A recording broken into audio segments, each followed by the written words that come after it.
गुरु जी के चरणों में कोटि कोटि नमन। राम राम। राम राम भाई। गुरु जी, मेरा प्रश्न भी है और अनुभव भी है।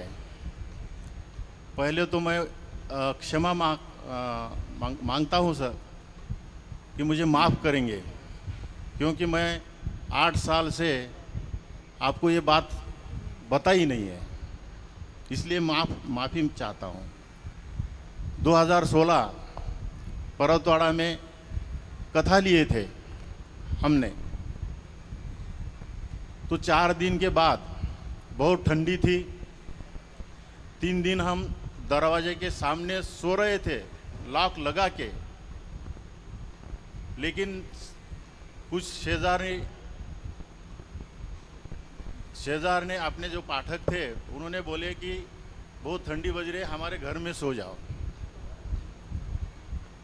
तो हम बाजू के कमरे में सोने के गए, लॉक लगाए थे, कड़ी लगाई थी, लॉक भी लगाए थे, लाइट चालू थी घर पे। लेकिन सुबह जब 4 बजे उठे हमारे घर के, तो उनको मालूम हुआ है कि कुलूप तोड़ दिया।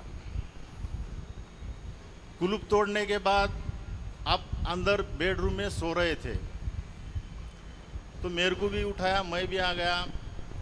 हमने सास को भी बोला, साली की बात करे कि भाई कुछ मत बोलो अभी, क्योंकि अपन पुलिस में नौकरी करते हैं। तो अंदर जाके आपको देखा तो आप आराम कर रहे थे, हमको शांति हो गई। तो ये क्या है?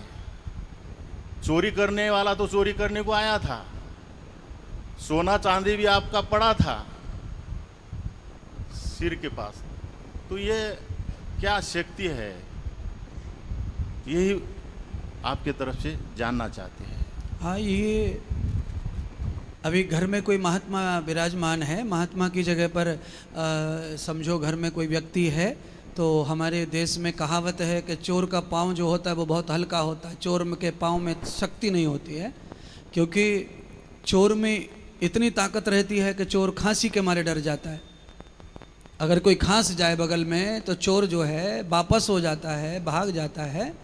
तो चोरी करने आया होगा, जहाँ तक उसे लगा कि यहाँ कोई नहीं सो रहा, वहाँ तोड़ दिया ताला, अंदर घुस गया होगा। और वो अंदर गया होगा, उसे लगा यहाँ भी कोई नहीं है, वहाँ भी उसने तोड़ा खकोड़ा करा होगा, नहीं मिला होगा।